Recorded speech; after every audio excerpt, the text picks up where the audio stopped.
nice cozy sweater? Good. How about some hot tea? Okay. What about a cozy area? Okay. What about an open mind being cozy? Yeah. What about a desire to be cozy? Well, you came to the right spot. I am very glad that you have joined me today.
the pew was the other way up.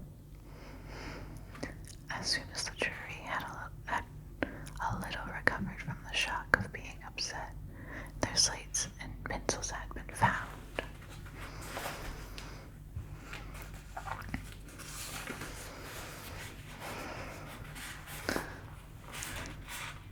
They set to work very diligently to write out a history of the accident, all except the lizard, who seemed too much overcome to do anything but sit with its mouth open, gazing up into the roof of the court. Also, here's a cute little picture of her upsetting the jury box.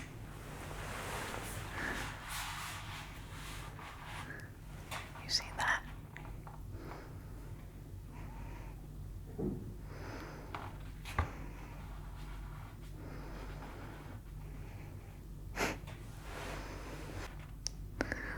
What do you know about this business? The king said to Alice. Nothing, said Alice. Nothing whatever, persisted the king. Nothing whatever, said Alice.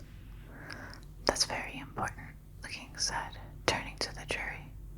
They were just beginning to write this down on their slates when the White Rabbit interrupted. Unimportant, your majesty, means, of course. He said this in a very respectful tone, but frowning and making faces at him as he spoke. Unimportant, of course, I meant, the king said hastily, and went on to himself in an undertone. Important, unimportant, unimportant, important, as if he were trying which word sounded best. Some of the jury wrote it down, important, and some unimportant. Alice could see this, as she was near enough to look over their slates.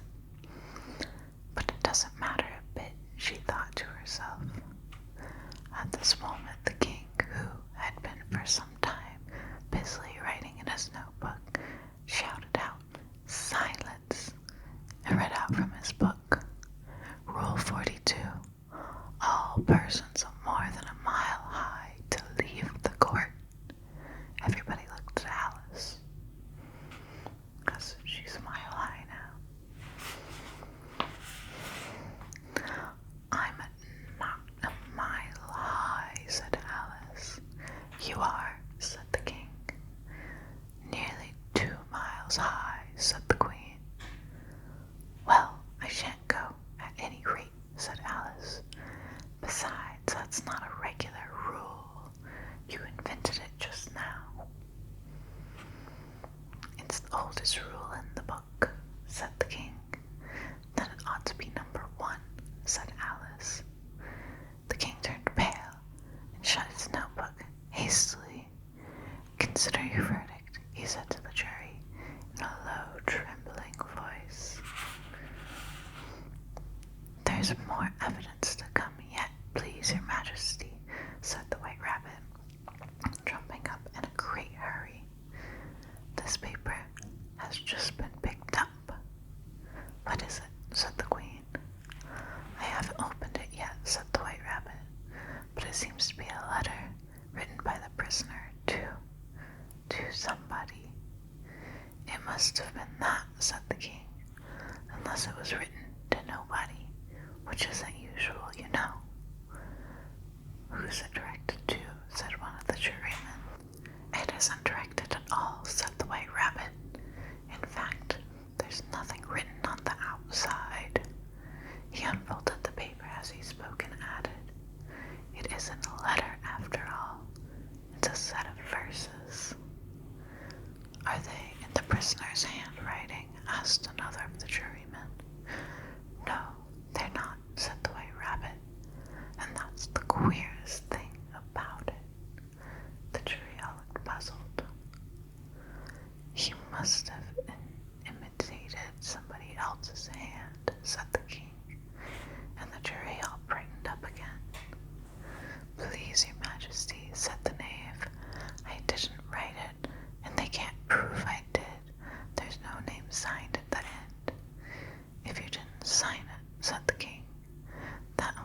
obstacle that came between him and ourselves and it.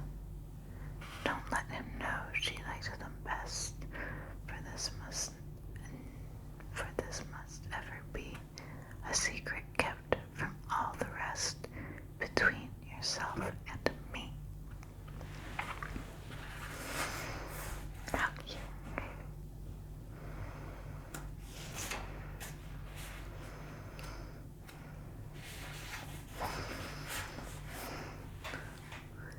That's the most important piece of evidence we've heard yet, said the king, rubbing his hands. So, now, let the jury, if any one of them can explain it, said Alice. She'd grown so large in the last few minutes that she wasn't a bit afraid of interrupting him. I'll give him 6pence. I don't believe that there's an atom remaining in it. The jury all wrote down on their slates, she doesn't believe there's an atom of meaning in it. But none of them attempted to explain the paper.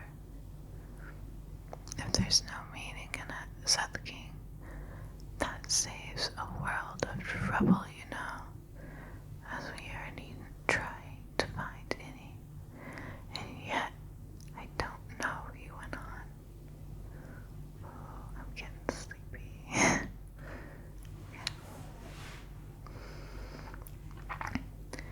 He went on, spreading out the verses on his knee and looking at them with one eye. I seem to see some meaning in them after all. Said I could not swim. You can't swim, can you? He added, turning to the knave. The knave shook his head sadly.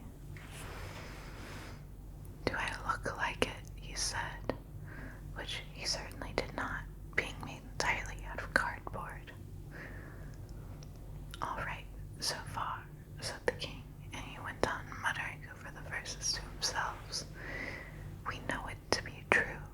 That's the jury, of course. I gave her 1. They gave him 2.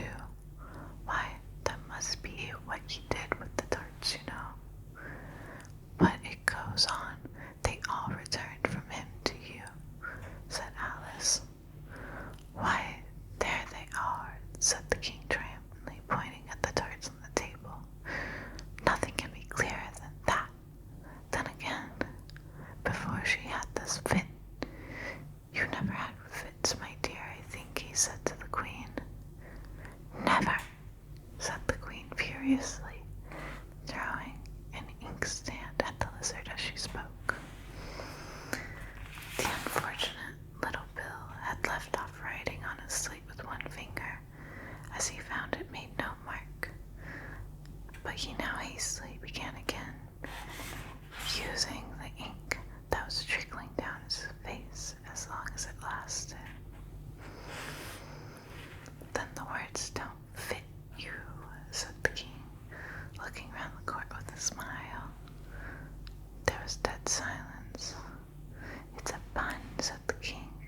cares about you?"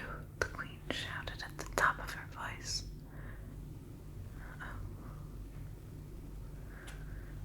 No, I just combined two sentences there. "Who cares for you?" said Alice. She had grown to her full size by this time. "You're nothing but a pack of cards." At this, the whole pack rose up into the air and came flying down upon her. She gave a little scream, half of fright and half of anger, and tried to beat them off, and found herself lying on the bank, with her head in the lap of her sister. What?